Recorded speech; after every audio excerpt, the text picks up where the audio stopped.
Hello, hello, everybody. Welcome to Modern Explorers Live. You're joined by myself, Jay, Mick in the Netherlands, and Athena in North Carolina. And we are on our big grand finale. Hello, hello. Thank you for joining. Uh, Thank you for joining Athena and Mick. Hello. We always Hello, start this with everybody. Mick, where are you? But we got titles working, so we kind of know. But tell us where you are. Holland. Yeah. I've started narrowing for you. So I'm at a dolmen or a giant's bed called D43. They're all numbered in Holland. D and then a number between 1 and 54, I think it is. And I'm at 43 now.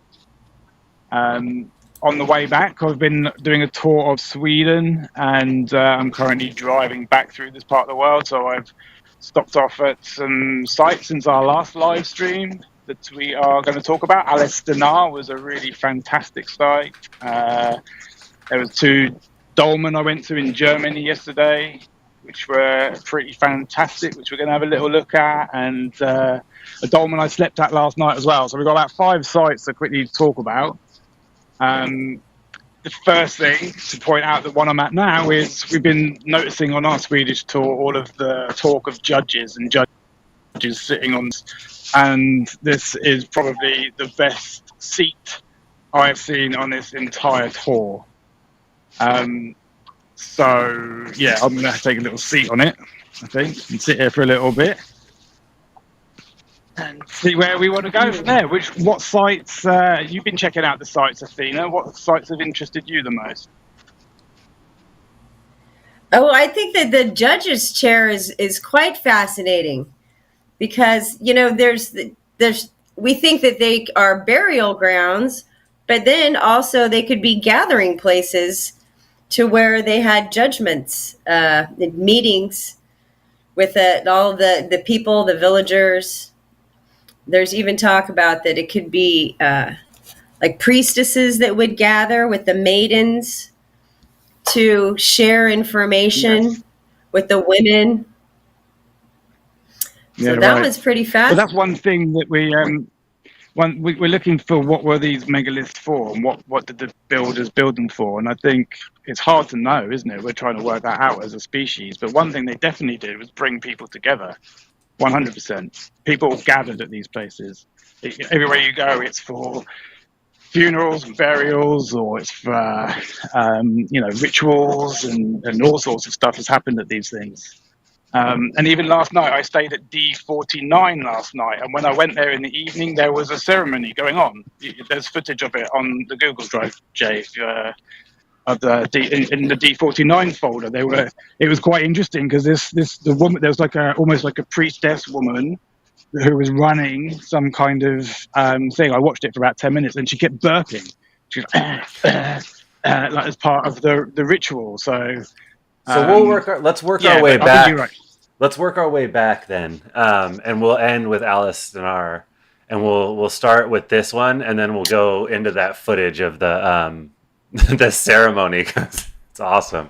But Oh, dude, let's it was close out this Yeah. one here because this is fascinating, right? You've got dolmen in the middle. You've got like a bench and table thing going on in one side of it. It almost looks like, yeah, it almost looks like it could have been for like some yeah. sort of game show, like Family Well, but, Feud. Like you have one family on each so side of the dolmen, and they're like, So one thing I will say quickly before we get too excited is that there has been a hell of a lot of reconstruction at these sites. A hell of a lot. no. There's a sign from the sign at the site yesterday, D49, was had photos of them doing the reconstruction and a big display with information, the information sign.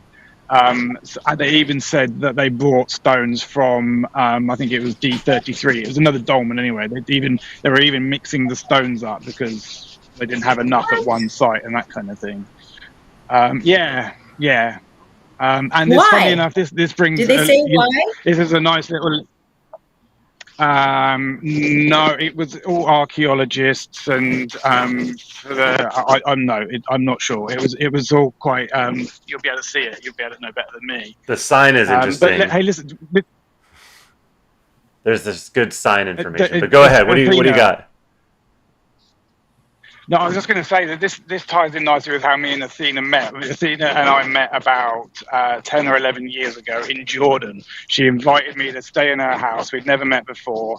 And we went and filmed some dolmen in Jordan that had been destroyed. And so, you know, this was common. This is very common. In Europe, farmers, when farming took over the whole land, they were moving stones around and all of this kind of thing. So, why? Yeah, good question. I would say. Well, you were saying that there were archaeologists. They were probably digging to look to find out what was underneath, to find out if it's a burial site or whatever. So I guess that's why you would have to move the stone. But why you would bring a stone from a completely other site, that doesn't really make any sense to me. That's mixing them up, you know. I guess to have them, like if you've got two halves, you combine them to make a whole for the public to see, kind of thinking. I don't know. Yeah, exactly.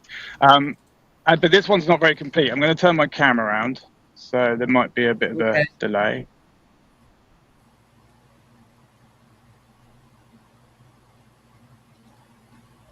It's right here, see? In this video. Look at this, Jay. Look at this. Where is a good spot to show it? Look at the what they've done between the stones. Oh yeah. There you go. So if we walk along, you'll be able to see how they filled it all. They're like filling in the gaps. Yeah. So again, the layers and layers of different building techniques, which we've seen all over Europe. And we're just like, quite extensive there's two different civilizations here, but they could be thousands of years apart, you know? Like imagine if all of New York City like find all these buildings 1,000 years from now, and they're like, oh, let's fill in all the gaps between them, and then 1,000 years after that, people will find. God only knows what they'll think, you know. Well, that's right. And so if you look at so you carry on. I was just saying, so you know, when they're filled in like that, you know that's reconstruction. That's not the old way, correct? It's some sort of add-on, right? It could have been in the 40s. They put them there. They could have thought they were there, and so they reconstructed it. But it could have been, who only knows, you know, 5,000 years ago, who found it and said, oh, let's add some more stuff. Or 3,000 years ago, you know, they're like, oh, let's reconstruct it and use it in some other way. I mean, if you look at the video that Mick shot with the drone, like this stuff right here, there's like a very interesting fixture here, right? Where you have a high stone, and then another low stone. And that looks to me like, you know, an arm wrestling bench or something. Like, I think two people are like, you say Family Feud is a joke, but like, no, seriously, like, let's have two people face off. They're going to put their arms up here, and they're going to have a thumb wrestle and see who takes over the next war or whatever. I don't know. Something there. Well, and look at this. Look at the cut in the stone. You know, we always look for signs of the shaping of the rock. Look at this. That's that stone you're talking about. See, that could have been upside. That could be upside down right now. They could have reconstructed. That should have been the other way, so that it's another double bench, another face-off arm wrestling bench. You've got an over-the-top monument here to Sylvester Stallone. That's what this is. It's an ancient Stallone monument. Come on now. No, but I mean, look at it. Like why? Like on one side you have this like picnic bench, right? And then on the center you have like this kind of altar or or raised area, you know, like it could be that somebody went under it, or maybe you're supposed to be on top of it. I would guess Honestly, the priestesses. What do you think, Mick? I honestly come to this site and you get a sense of the age. Okay, I get a sense of the age, and with this has had so much modification. I feel almost like I'm in a theme park. Yeah. Or something like when you go to Epcot Center and they tell you you're walking through Paris, and because they put up some plastic, it feels a little. I get that kind of vibe at a place like this. You've got multiple layers, in my opinion, of reconstruction. Like all of this filled in earth would be from one age, and then the chipping of the stones would be from another age, and I have to say, the funnel beaker people. Yeah. They are. There's a sign which we'll go and have a look at in a minute. The funnel beaker people built in this part of the world, and they spread out into Sweden and Denmark and the UK and Germany. You can see their influence, but I think those people. Sorry, the flies would do. But I think those people. Would have gone to places like Scandinavia and found much older sites and adapted them, for sure. I got that impression in Sweden all the time. I'm going to walk you over to the sign that talks about the funnel beaker people. So here's while you're walking, I wanted to tell you something. Because I was noticing that place, it's raised, right? And so when I was doing some research, there's this word Valhalla, which means an afterlife, the hall of the slain in Norse mythology. And hollow means covered place. And so because that one was raised, it could be the hall of the slain, which is a gravesite. Is that what they say about it? You're going to tell us right now, right, when you go over to the sign? Hang on a minute. It's the what? Say that again. Well, I just done some studying on the words, and hell comes and there's a book that says Valhalla, so that just breaking down the words, the Hall means hall of the slain in Norse mythology. So, and hollow means covered place. And so that, because that one was raised, it seems like it could be like the hall of the slain. But that leads into something else, which leads into this word vulva, which talks about a high priestess that sits at the inside the circle, or at the edge of the circle, kind of like where you were saying there was the judge's seat. So anyway, it'll be interesting to see what the sign says, and we'll see if this all ties in somehow. Well, you would imagine that priestesses and those kind of people would have been involved in rituals, and so it's very likely, isn't it? This is Europe, though. I'm not sure how well you can see this, but this is basically the different the funnel beaker. It's written there, look. Funnel beaker people, and they went all over. This is Denmark, Sweden, Germany. And you can definitely see their influence. But from my impression, like what I saw in Sweden, they came up this part and there was already megalithic sites there, and they've messed with them. And I think that's what's going on here. I think maybe even the funnel beaker people came here and found this kind of site, like a ring of stones, because, for example, you were telling me just before we went live that this looks a bit like a ship from above. Right, it's not dissimilar to the ships. So there's a obvious link there, like in terms of the shape of this. So check out these photos. Like all of these. Check out these photos here, because these are photos from the excavation, and it looks like a long time ago. But these are, here you can see them digging out the dolmen in the center. There's rows of stones under there, Mick. Those stones holding up the dolmen capstones continue. They continue on. So there's a second square of stones. Yeah. And if you see here in these photos, you know, like they were doing, these are old pictures, but I mean, they're propping up the stones with wood here, these like wood blocks. And then in the next photo here, you can really actually see what they did. I mean, there's two rings. The big stones are as they were. They excavated out that second ring of stones there. That's that shot there from this dolmen. So you can see they dug that down to where it was more of that like cobblestone gravestone stuff when you get to the smaller rocks that they used to bury people under. So it had a very interesting look. That looks a lot different.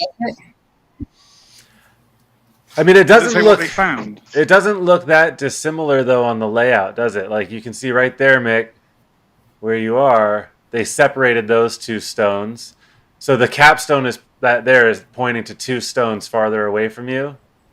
Those two stones look like they might have been a little bit closer. You mind backing up about 10 feet and going to your left about 6 feet? And pointing it at those stones. That's right. Yeah, now go to the left a little bit. There we go. Let's see if we can't. There you go. Perfect. Look up a little bit. Just a little bit. There you go. Perfect. Right there. Hold that there. So, you know, the field of view is off a little bit, but all right, now lower your camera just a tad. So what did they... Just a smidge. This was cool. Just a smidge. Lower it just a smidge. Like a foot. Another foot. Trust me on this one. There you go. Right there, right there, right there. It's really aligning. Look at that. Okay, you get a sense of the then and now. Oh, wow, yeah. It's a bit small on my screen, unfortunately, but I can... so the height of this capstone is massively different, right? But it does look like some of these... See those two stones on the left there definitely look like they were moved. You know, these Yeah. they look like they cover each other more here, you know, than they did. Let me just see if I can line this up just a little bit more. Yeah.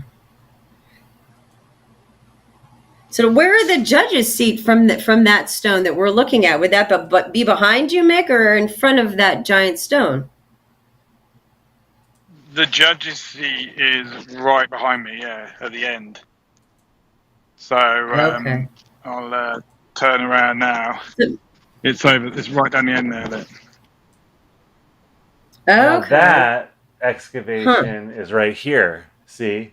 And that went way deep. Look at how deep that goes. Now pause it right there, Mick. Hold it right there, will you?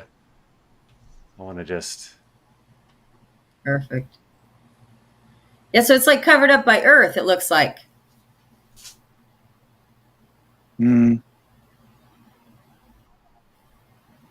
Interesting. Because it looks like in the real life photo now, it looks like it's almost like it's resting on the earth. Where in the old photo, it looks more like a dolmen, where it's raised. Yeah. Right? Well, I could get in that old one, but there's no way I can get in here. Look at the height. I could not get in there. Yeah. They filled it back in. Because it was... Yeah, that old one. You see, it has big stone chamber sides there. I mean, it looks like the entrance into an underground pyramid or something. And it's the same for these ones. Look, there's An an underground pyramid, yeah. An underground temple. It does look like an entrance, though, for sure. Yeah, it goes deep. Doesn't look like my entrance. Yeah, well, and that's one of the things. In Jordan, I noticed in the dolmens there, they were always filled in, and everybody told me you can't dig in there; it's against the law, you know. And I was like, well, now I really want to dig, but of course I did not. do it. It's always against the law to uncover the truth. Official story as well with these things, right, is that this is the entrance, right? So this is the entrance. There's 2 stones there, and this is the entrance to the tomb. And the size is questionable. Athena, you wanted to talk about giants. These are called giants' beds officially. That's a big body there, isn't it? If that's for a body. Lots of people say that it's for multiple bodies, like you'd have a whole family in here. So yeah, fair enough. I'm not going to argue that one, but it's certainly a big tomb, that. And then let's look at this stone here. Look at that for cutting of the stone. Now, someone said online that this was due to glacial erratics and that kind of thing, and that for me is man-made or something. Look at this Weird. One. Oh yeah, nutty.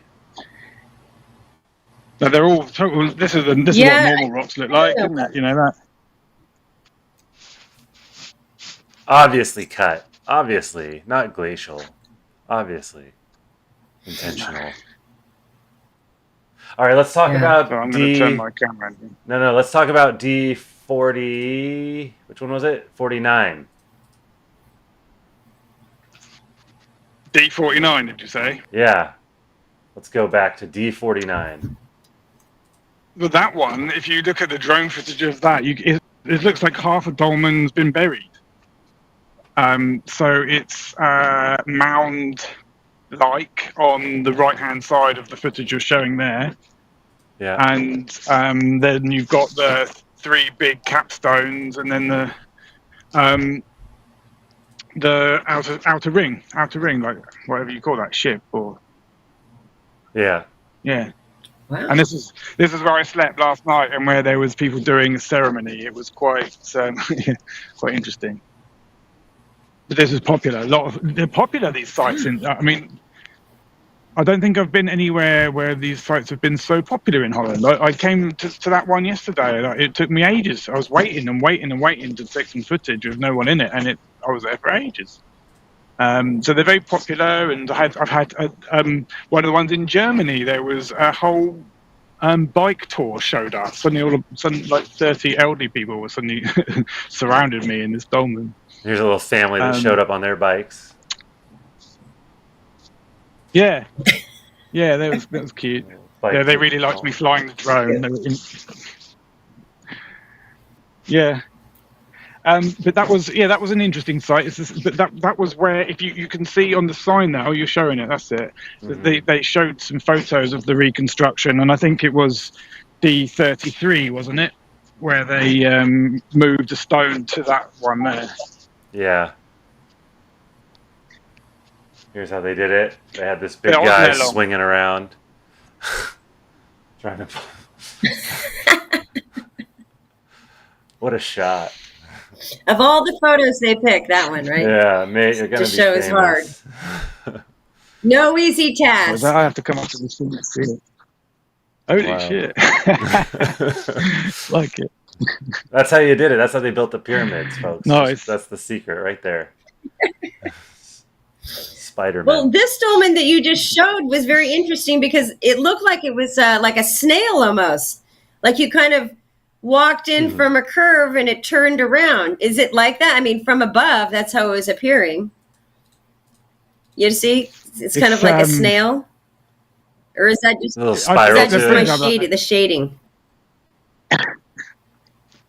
It's hard to say because it was reconstructed I see. as well. Okay, that's just the shading. That's my artistic eyes, I guess. Yeah, I see how it's a circle. No, but it brings up an interesting point, is that the variety in the shapes of these sites. Just you rarely get overlaps, really. Even the circles, even stone circles, they're never perfect circles. They're all slightly different shapes, and you get these kind of sites. Like I've had them long and thin and different circular sizes, and the ones in Poland were really long and thin and about 100 meters long. So it's it's weird to me when we look at all of these megalithic sites how much variety in the shape and size there is. I must say. I'll be honest with you. I think And that you can- this one we can- here, though, is an odd one because this feels more like an homage, or you know, to dolmen because it was reconstructed from other dolmen. So that's like, it's not original. It's not even remotely authentic to its design. It's built up of other pieces, right? So it's never gonna.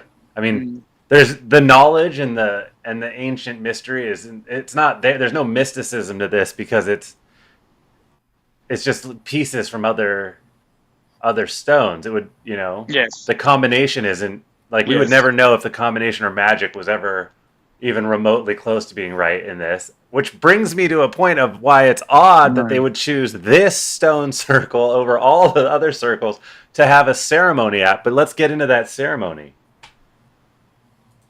Yeah. Yeah, have you got the shot of it? I got the shot, and I believe this is the gathering here. There's a lot of people in chant. Did you ask them anything, Mick? No, I'm pretty sure I know what they were doing actually, because it was all in Dutch, so I couldn't understand the language. But I've been to some of these things before. I think they were doing it's like a past life clearing, and so you have someone that is trying to remember something from their past, and if you remember, like say your grandmother or something, then somebody comes in and psychically connects to your grandmother, and then so you basically remember people from your past and you build them around you, and they take emotions, and it's quite complicated. It was going on for a while. I did it in Poland a couple of times actually, and it was very interesting. But it seemed that like that's what they were doing. Certainly something along those lines, and you can tell. And the woman, I'm not sure if you've got sound on there, Jay. I'm not sure if you can. Let me see if I can. It was pull really that quite. up. She just kept burping.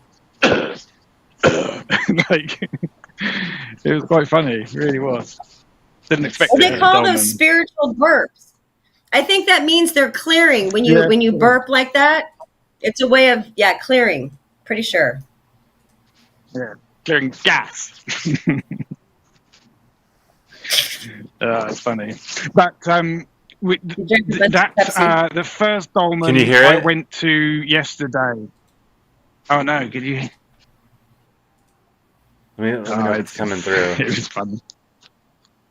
It was funny. Yeah, so the first dolmen I went to yesterday, Jay, I can't remember, not the one covered in moss, but the first one, that felt a lot older. That felt less messed with. I think it had been messed with, but I don't know if they'd done a better job, or I don't know. I just had the feeling it felt more authentically how it would have looked. Is that the one there? Which one? I'll go back to it's the site in Germany. If you go back to the Google Drive, it's in folder number 2, the German night. Yeah. Turn that off here. What's it called? Begins with K, doesn't it? Okay, In there, that one. wait. Are we That's skipping Volbers? We can come to that one. We can come to both of those if you like. But that the one that was the Volbers one, the second dolmen, was all covered in moss. So all the stones were green. I thought it was really beautiful. Great. Here we go. But it didn't. You couldn't see it as well. Here it is. So I didn't feel the same sort of. That's it. Whoops. I mean, it was absolutely. It felt like it was Is that in alive. Germany? Here it is. That one is. Yes. This is Volbers. So these sites. Germany, right? Yeah, something. That's it. And yeah, it was really, really nice, but I couldn't really. It had the same things. It had the same like chips, like cuts out of the stones. It had the same like red and grey, different types of stone. So there was obvious similarities, but I couldn't feel the age as well as I could at the other site that begins with K. That just because I could see the rocks more, I got a sense that was fairly old. This does look like Um, the ones in a lot of the ones in Netherlands. yes. Do you think that Yeah. one could be a giant I mean, grave it's only- site? Absolutely. Where's that slide you had, Athena? You found something about this site, wasn't it? The Volvers one. Oh yeah, because it says Heunstein. Yeah, so you were telling me that meant giant. Hewn, right? Am I saying Pretty it sure, well, right? in Dutch, yes. So I imagine in German, I would think so. The Hunebed or Hunebed in Dutch, giant's bed. So I'm guessing Hunstein in Germany is probably giant stone, but I don't know that. You're talking about this Yeah. this Well, slide I here. looked it up. It is. Yeah, that one. Yes. Yeah, because that's a giant that was found in America, and the Smithsonian came and took it away. But that's like a mummy, a giant mummy. And for all the people that don't think that giants were real, there's so much evidence. And then the picture to the right, this guy Robert Wadlow. I mean, he was alive until 1944. And look at how big he is. His whole family's beneath his waist belt. Actually, So not I too far definitely off think from that the that could scale be of- a giant grave site. yeah, not too far off from the scale of the other spot as well, or the other photo. Sorry. And it's Yep. not a ludicrous idea because you get like elephants used to be tiny, didn't they? I remember learning this in science. You used to get elephants that were like the size of dogs. So species do change in size. Lizards and crocodiles and all of these kind of things. It's the same thing, different sizes, aren't they? And there's so much. One thing that fascinates me is the number of old newspaper reports. There's books about it. There's one book I really want to get, and it's just pages and pages of all the newspaper cuttings from like 1890s, 1870s, particularly in America, but also France, where they claim to have found like 9-foot tall beings, and sometimes I think the tallest are like 12 feet or something. Yeah, and then you got the hobbits. That's the hobbits in pretty cool. Indonesia, little. Yeah, I think so. I mean, it's hard to believe that the same size people that live now are the same size people that built Skara Brae are the same size people that built this. Skara Brae's got tiny little cutouts and doors, 4-foot paths, 3-foot pathways. And Jesus, I think the Dutch people are probably known as the tallest in the planet. I would think because they're massive. The Dutch are huge. Yeah, big folk. Mick, what were you saying about the hobbits in Thailand? Oh, so they found, again, this is actually official, the archaeological, I can't remember, it's some society or something has listed this information, but there's little pygmies and hobbits they found off some of the islands in Indonesia.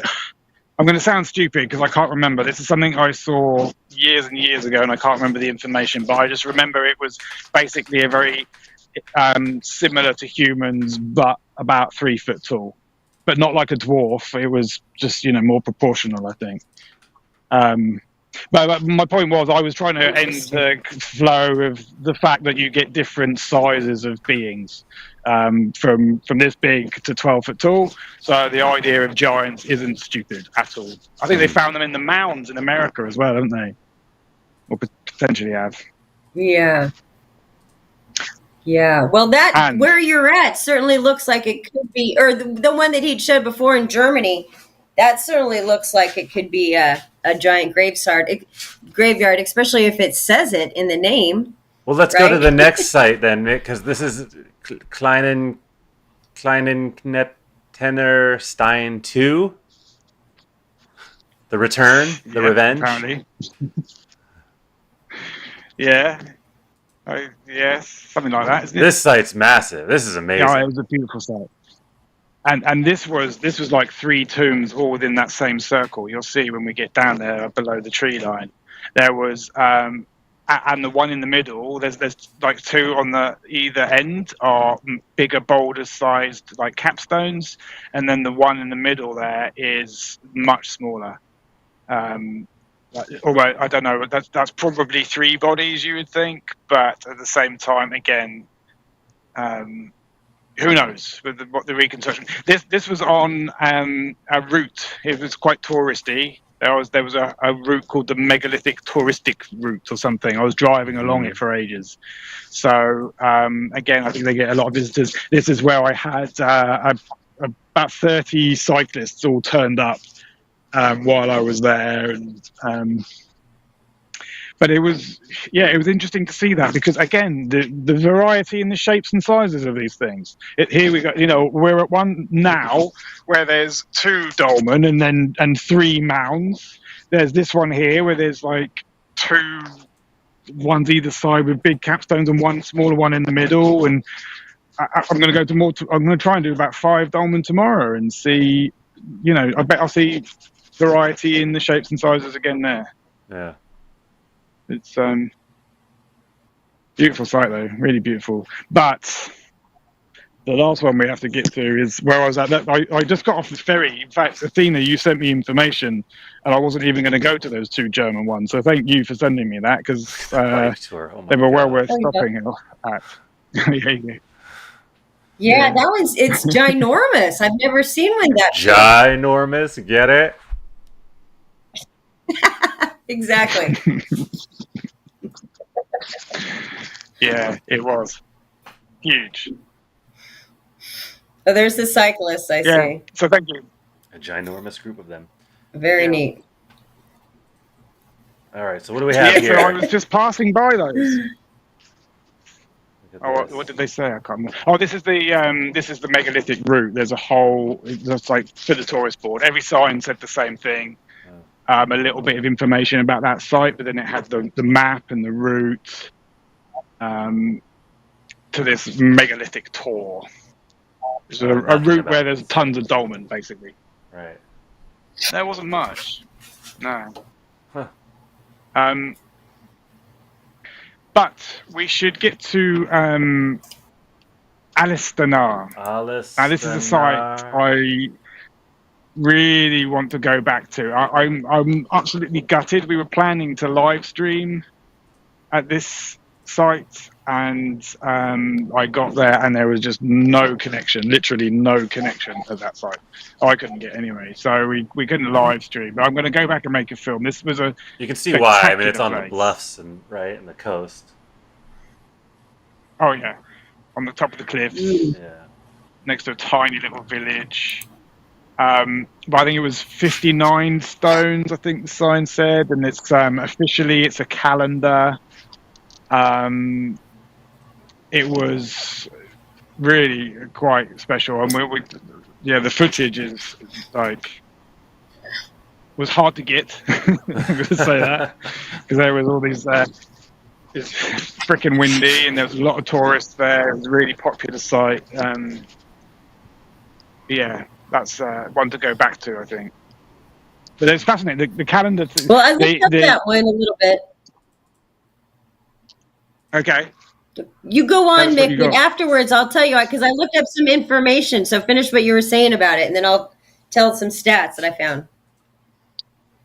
Okay, well, officially, I've got some photos of the sign there, Jay, which is really good, and because it shows basically photos from different times throughout the year, and it shows a map of all the different angles from the different times of the year. It's got the dates and times and everything. So the sign that was there before the site was really good, really informative, and presented a really good case for it being a calendar. I'm not so sure. It said on the sign that they said that this was an explanation, but not the only explanation. And I thought that was really nicely said, because it could have been a calendar. It could have been used for a calendar. Because when you were standing inside the structure, you could almost stand anywhere and get some kind of alignment. You've got something like 30 stones in front of you. You could easily pick a point. Monitoring it throughout the year, you could probably pick a point and get all sorts of alignments to use it as a calendar. So I can believe that for sure. But again, with these kind of sites, I come to them and I just think that is probably a more recent usage of the site, but it felt it felt significantly old, that place, I think. And it was definitely the same or similar culture that built these, because you had the pink and the grey stones, you had the chips out of it and that kind of thing. So this culture was there as well. But yeah, it was, as I say, like the sign for that, Joe, if you can get that up, it was really good information, and it was very convincing. And that I was can definitely pink and believe gray it. stones as well. Yes, yeah, That's wild. and also like all of these sites, there's triangular-looking stones like dotted around. And I had some very interesting experiences in Sweden as well, like to do with the energies of the stones. And I met up with my dowser friend, and she was showing me some of the energies coming out of the stones, and had some interesting experience. And when I look at how they've taken chips out of this stone, I wonder if somebody was able to sense some things, how the energies were interacting with it, and said, "Oh, we need to take a little bit out of there to try and like repoint it or readjust it or calibrate it or something." That was one idea that sprung into my head when I was walking around that place. So this is interesting. Okay, so for a long time, right? Like I've gone to a lot of these sites with Mick, and every now and again he does this thing where he'll just like start wandering around the stones, and it's I've seen it happen before. And he was telling me a story last night about how he found himself wandering around the stones, and I was laughing, thinking to myself, "Oh my god, I've seen you do that." And Mick, you started wandering around the stones, and then later you saw a book, right, where they start talking about the energies that you map in the stones. I have this up actually. Here it is. Yeah. Right. Yeah. And this is what blew my mind, is that when you sent me this image here, this is what I've seen you do, which is so wild. And this is the first time we've seen this written out in a book. But I used to watch you do this when we would go, and I'd be sitting there in the car uploading footage, and I'd look and see you just hanging out at the stones, walking in circles around him. But look at how this is really mapped. I've seen you do this, dude. Is that for real? What you said? For 100%. Really? 100%. Yeah. Well, I'll tell you what it absolutely blew my mind as well, because there was no conscious thought about this. The one previously that you showed with the lines going back and forth, that's Askeberger in Sweden. This was a very impressive site. I thought that this was really old. When I arrived there, I felt like all of a sudden really humble and like I needed to bow to the stones. I think we did a stream there, I think, didn't we? And I mentioned that then. But while I was there, I slept the night there, and just in the evening, I did exactly what I was going zigzagging across from stone site to site, and I had no conscious thought about it. And then, I was with my friend Anne, who's a dowser and works with energies and things, and she showed me this in a book, and it shocked me a little bit. I found it quite. It surprised me to see that, because, like I said, I was just doing it, and I don't know what that means,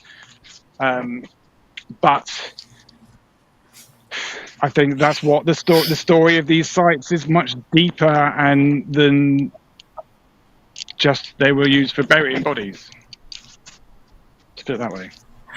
Well, one of the things I was noticing in that picture you just had up that had the positive and the negative that was going in the circle is the stones. One was pink and one was gray, and one was pink and one was gray, just like you were saying from the previous photo that we were just looking at. Pretty wild, the footage. Right? The same thing. You see how they made a point of making them. You can see it's gray, pink. Alternating currents. Yeah, and I understand how people can be skeptical, and there's a big sort of like belief in the mainstream narrative that that talking about energies is just a load of bullshit. But that's what we do with batteries. Batteries is two different metals of a different potential difference, and that causes electricity to flow. That we mess with these things. So when I see red, and grey stones, I'm thinking, what metals are in those stones, and what's the potential difference of them? And there can be energy traveling between these stones. It's not such a ludicrous idea at all, and and one that should be investigated further rather than just dismissed and left to the dowsing community, which exists, but I tell you, it could do a hell of a lot of funding. Yeah. And help. Well, you think about the crystals that are in the stone too. They're often made of granite, and granite is just filled with crystals. And what are crystals? I mean, they use crystals in computers. They store information. So how do you know that, when those priestesses and that the ancients would gather there, that they're not basically reconnecting with their ancestors who gathered in the very same part? I mean, maybe they're calling in their ancestors on that judgment rock. Whoever sits there is part of that lineage, and it's many generations judging. I mean, I know that's far stretched, but it could be. No, it's not though. It's not. Well, it depends on your belief system. If you're like, so this is one thing that I get called a pseudo archaeologist or a pseudo scientist, but that's nonsense. That's utter nonsense to think like that, because that's when you simplify the world, and that's what people do. They simplify things. They come to this site and they're like, oh, there's a load of rocks and there's a load of bones, so it's a burial grave. Boom, that's it. That's done. But we oversimplify things too much, because our reality is magic in itself. We shouldn't be dismissing anything. Look at what's going on between us now. Like, even one of you is, 100 trillion cells pumping 5 liters of blood around your body. You're just electrical impulses going all over the place. That's just you. And the three of us that are doing that are connecting via, we know what's going on in terms of technology. That's magic. That's, excuse my French, that's fucking insane that happens. And then there's people who are like, oh, I believe in science and all that, telepathy and psychic stuff. That's so naive and ridiculous to just dismiss it. I'm not saying it's true. I'm saying I've had some interesting experiences, but I'm saying we are stupid to dismiss it. Absolutely. And the more I visit these sites, the more I'm convinced that is part of the story here. The paranormal, psychic, whatever you want to call it. Yeah, I agree. Totally. And yeah. Yeah, definitely. It needs to be said, because as we're realizing, now in our modern world, that there's a lot of wisdom to be had from our ancients, and this is why people like you and Jay and I and many others are going to these ancient sites looking for answers, that there's something else. There's more to life than what we have been led to believe now,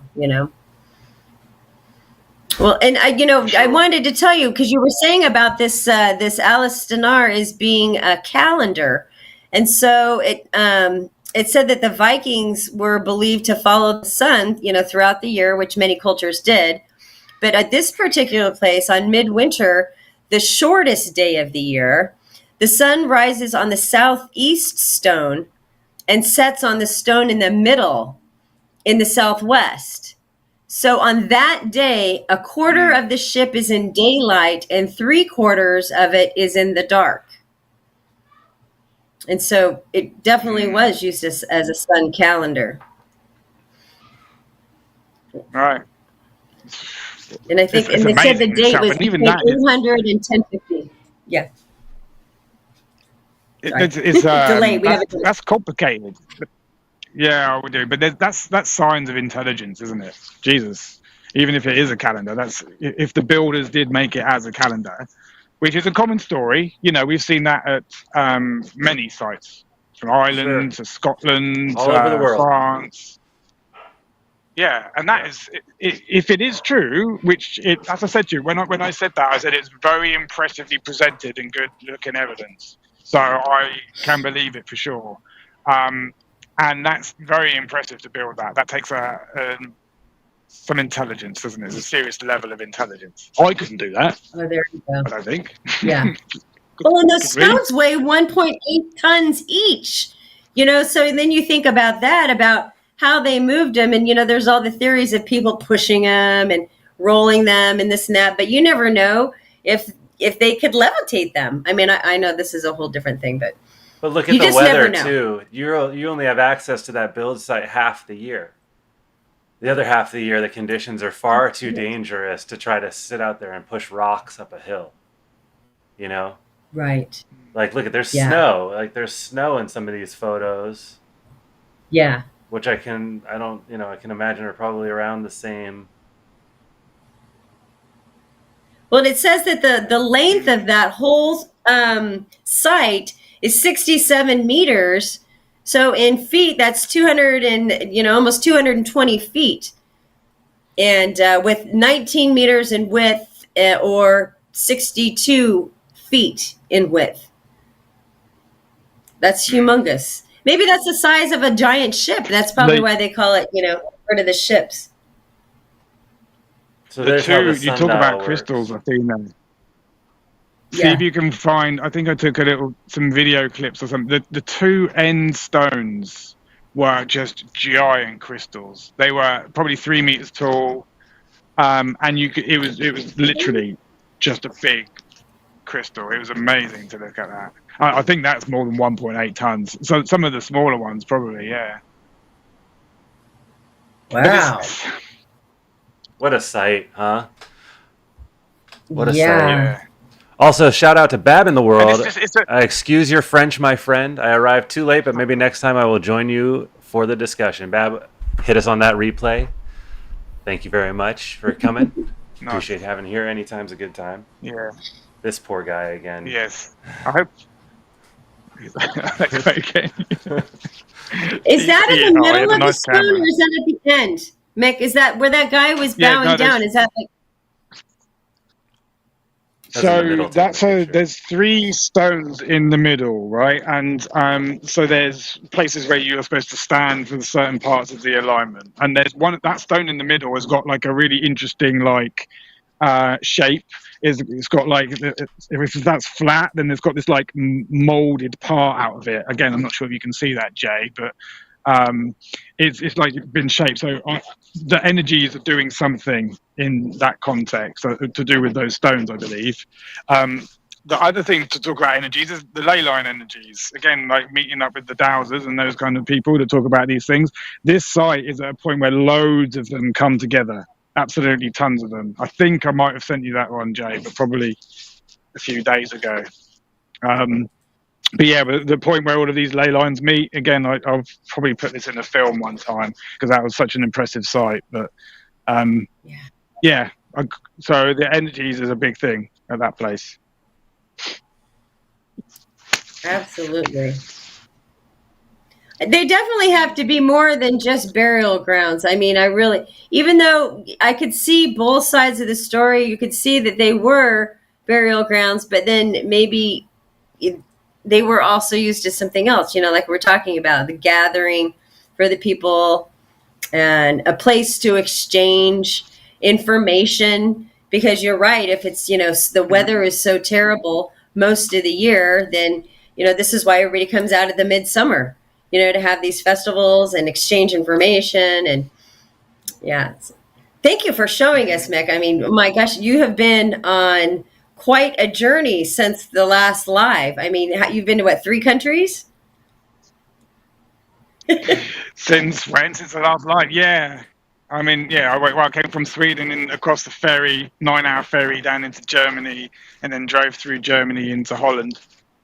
But yeah, it's good fun. I love it. Absolutely love it. You get tired and then you sleep and then you wake up and you do it. But again. the journey doesn't have to stop we there. We got more. That's right. Go on, Mick. No. Where are you going? Well, not that I'm obsessed by megaliths or anything, but tomorrow I want to try and get 5. Apparently, Jay sent me some info about 3 really close together, and then another 2 that are close together nearby. So I think it's 22, 27. I've got it written down somewhere. So tomorrow, if you 2 guys are up for it and available, we could do the same thing again at another site, and I'll fly the drone, and we'll see if we can compare the sites, I guess. So we'll see what we can do. Possibly. It might be at a different time, but we're gonna see what we can do. Yeah. First day of school and all that for the kids. We're gonna have to budget around it. Yeah, it's gonna be crazy. We'll see what we can do. In the meantime, there's a link up there, modernexplorers.co. That's C-O. .uk. And you can reach us there and find all of our links. You can check out lots of all of our videos from YouTube, Instagram, Facebook, YouTube, Instagram, also Facebook. and all of our cool blogs Mick's done over the past decades of travel and the past 70, 80, 90. How many countries are we up to now, Mick?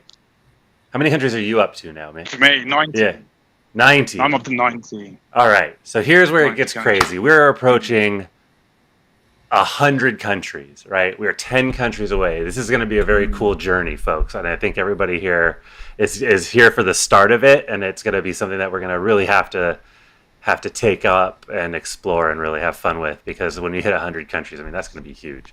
So what are the next 10 countries going to be? We're going to start that discussion. We're going to have to start doing some live streams about it. And some more live streams coming up. Aside from the travel, you know, we're all going to hunker down here during the winter pretty soon. We have lots of content and ideas for lives on the horizon. So stay tuned. Stick around for those. In the meantime, hit the link, hit the links, like, share, comment. Please join the discussion any way you can. If you're replaying this later, thank you for watching, and then also join in the discussion in the comments, and we'll happily engage. Instagram has lives and videos as well. We're playing around with the lives, but it definitely has videos, and Facebook as well. So please, let's make these next 10 countries a much bigger production. I think we can do something special. Cool. Thanks for watching, you. everybody. Athena, thanks for joining. Mick, thanks for everything. As always, great coverage. Closing thoughts, Athena?